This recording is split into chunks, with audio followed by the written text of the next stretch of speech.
Hello ANP2 students. We are going to continue on talking about the digestive system. We're on to specifically talking about the parts of the gastrointestinal tract and what roles they have. So I'm going to go to our objectives. And number 12 is about the oral cavity, commonly called the mouth. So things to know about the oral cavity and what functions or roles that it plays. The mechanical digestion is usually the one that most people think of for the mouth, because we've got our teeth in there. So we'll be physically, mechanically breaking down food into smaller pieces.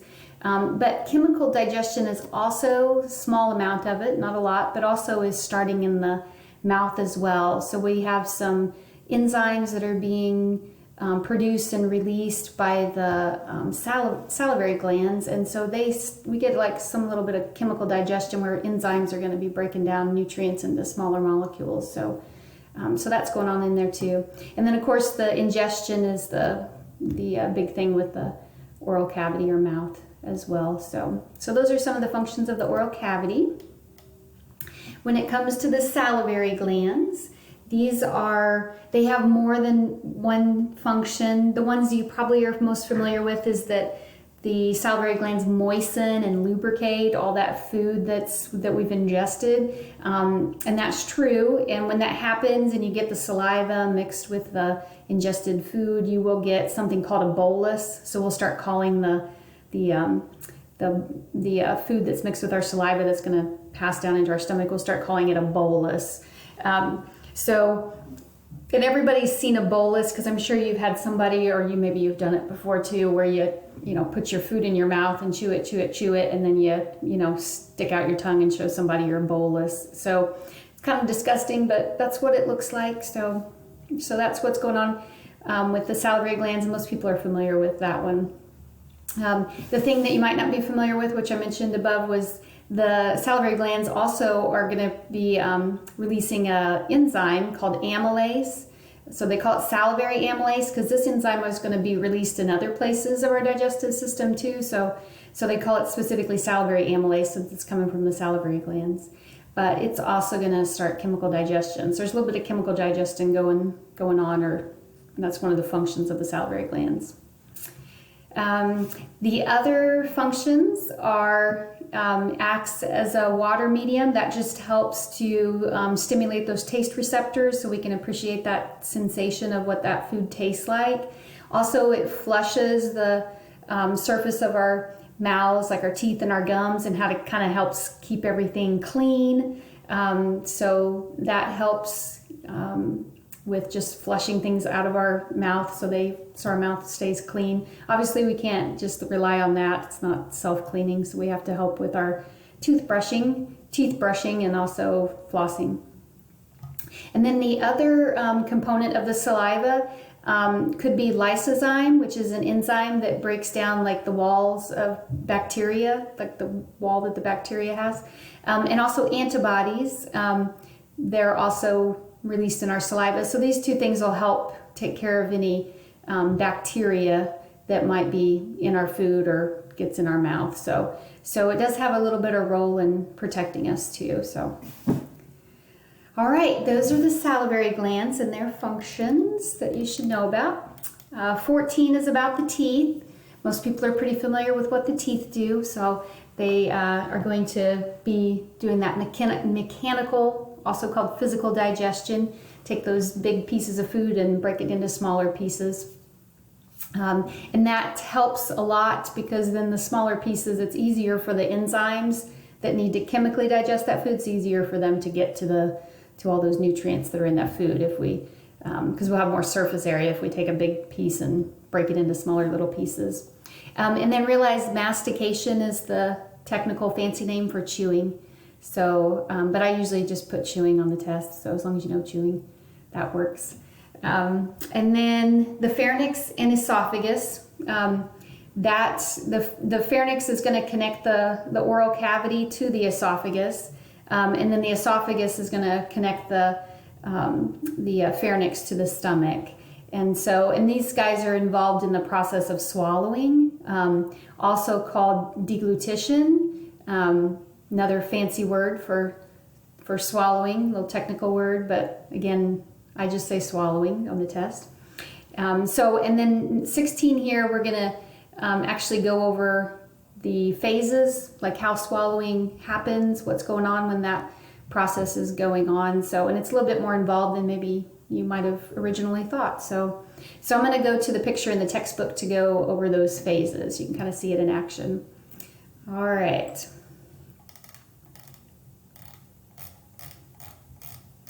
I'm not to my picture yet, apologies. There we go. So this is on page 1046. They break down the process of swallowing into 3 phases.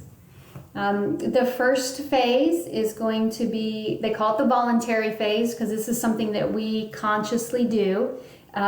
So we consciously, voluntarily put food in our mouth, and then we physically, mechanically break it down or digest it with our teeth, move it around with our tongue, salivate so we can get a bolus formed. And once we get that bolus formed and we're ready to swallow it, we'll push that bolus, we'll push it with our tongue and push it to the top of the mouth or the hard palate, the roof of the mouth, the hard palate.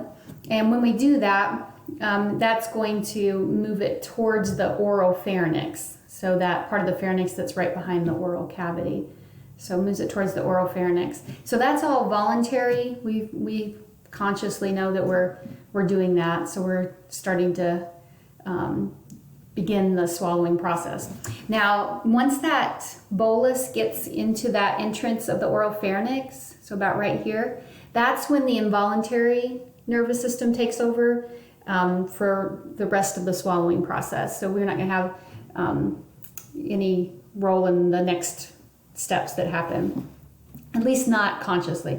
So whenever whenever that bolus is in the entrance of the oropharynx, we're going to get receptors that detect that and send that up to the brain. And actually, the signal goes to the medulla oblongata, and that's where our swallowing center is in the medulla oblongata.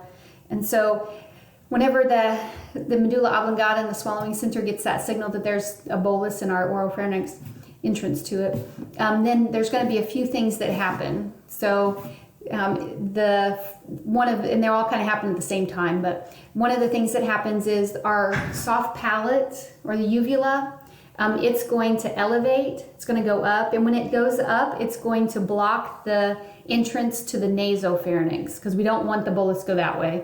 We want to get it, down to the esophagus. So we want that uvula to elevate. So that's what that guy's doing right here. And so you can see there's not much room for the bolus to go up that way.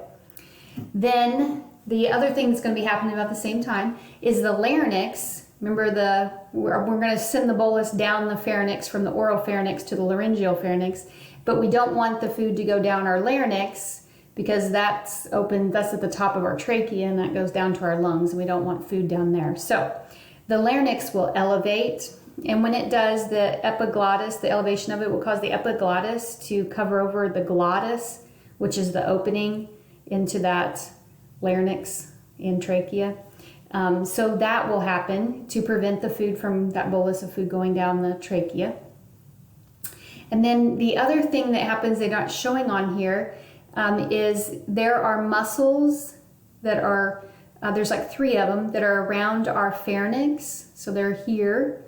And they will contract. They're called constrictors, but they'll contract and they'll increase pressure in there, and that's what's going to push the bolus towards the esophagus. So they'll kind of contract and push it towards the esophagus. And that little upper esophageal sphincter, it's going to have to relax to allow that bolus to pass from the pharynx into the esophagus. So that's what's going on in the pharyngeal phase, since it's happening in the pharynx, the pharyngeal phase. And this, there's all these steps and it all kind of happens at the same time. It only takes about a second for that to happen, but there's a lot of stuff going on in that 1 second to get that process to happen properly. So this is the part I always say, So you can mess this up because you can, like, when you're eating, you can talk or something and cause the epiglottis to, you know, not cover over that glottis anymore, and then food will go down the wrong pipe, we call it, go down your trachea, and then you start coughing and stuff like that. That's happened. And then I'm sure people have done this too. You've been eating something and laughing or something like that, and somebody shoots milk out their nose. I always think of milk, but it could be anything. Something comes out your nose. That's because you kind of disrupted this involuntary process, and some of your, whatever you were consuming, got up into the nasopharynx, and then it can come out the nose. So anyway, all right. So now we got the bolus in the esophagus. So the next stage is the esophageal phase. It's involuntary too, so we don't consciously know this is going on. But what happens is the bolus, when it enters the esophagus, it's going to stimulate those smooth muscle cells that's in the wall of the esophagus, and that's going to cause them to want to constrict, or contract, I should say. And so they'll contract, and just like we saw peristalsis in the small intestines in that little video, that's what's happening along the esophagus. We'll get those outer longitudinal muscle cells that'll squeeze and push this bolus all the way down the esophagus. This takes a little bit longer, like 8 seconds, I think the book says. So it takes a little bit longer to get it all the way down there. But once it gets down to the entrance here, that pushing on the bolus here at the end of the esophagus will cause that lower esophageal sphincter to open, and then the bolus can pass into the stomach.